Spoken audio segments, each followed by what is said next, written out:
Living alone is like entering a new phase of life. It's something that we dream about when we're younger. No one telling us what to do. The idea of it is liberating. But what no one tells you is that while living alone might sound cool at first, there's a heavy price that comes with it. It's depressing. It's lonely, it's expensive, but with the bad, there's also the good. In this video, I'm gonna be sharing with you the pros of living alone, as well as how to deal with the cons. I've personally been on and off between living with my parents, relatives, living alone, and having roommates. As of this moment, I currently live alone, but I've had to go through some hard lessons to make it work. Right off the bat, if you've never lived alone, let me tell you right now, you're gonna be taking on a lot more responsibility than you'd expect. And in the end, that's actually a good thing. It's preparation for you to become a true adult, to become a mature person. But with living alone, you're now responsible for paying the rent or the mortgage. You're responsible for making sure that you're fed. So you have to go out to grocery shopping, prepare your food, or pay up to have someone else do it for you.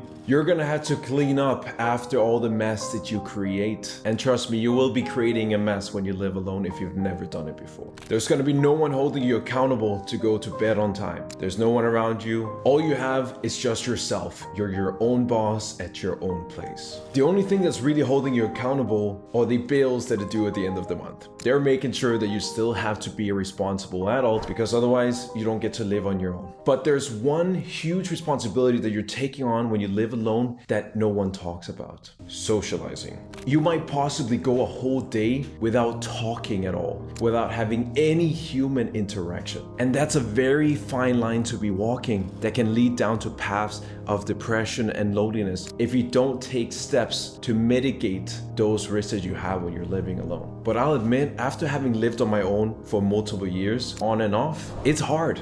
It's difficult. For most of my personal adult life, I've lived in Airbnbs, so I never stayed at a place where I had full commitment. So I find myself going back and forth between living with roommates, living on my own, then going back to roommates, then going back to living on my own, because there's pros and cons to each. But the biggest cons with living alone is the social aspect. I live alone and also work from home. And that can be a deadly combo. Let's say you have an office job. At least you go out and you meet your colleagues every time you have to go to work. And then perhaps on weekends, you hang out with your friends. But when you work from home, you're sitting by yourself in a box, essentially. And what I noticed is I lost the will to work. I already had enough money saved up so that I had multiple months living expenses saved up. So I didn't feel much motivation to just keep working harder. So I found myself being distracted a lot with YouTube, social media, talking to women. All of that would distract my mind because it seems so much more interesting than just sitting at home working by myself in isolation.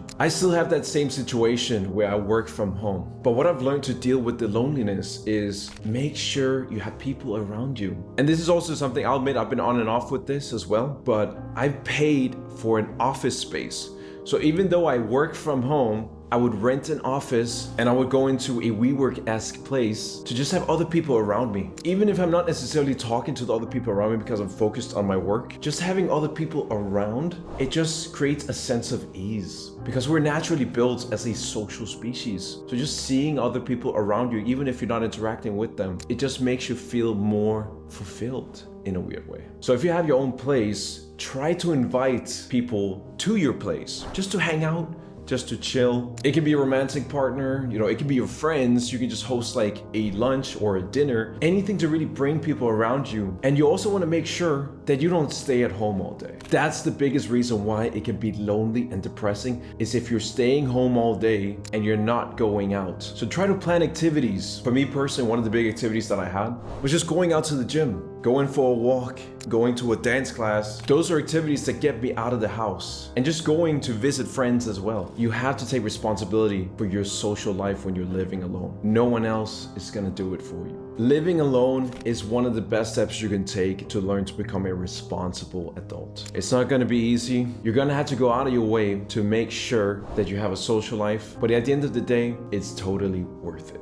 Thank you so much for watching this video. I hope you found any of this helpful. And let me know your thoughts in the comments below. Like, what are some things that you do to deal with the loneliness and the isolation of living alone?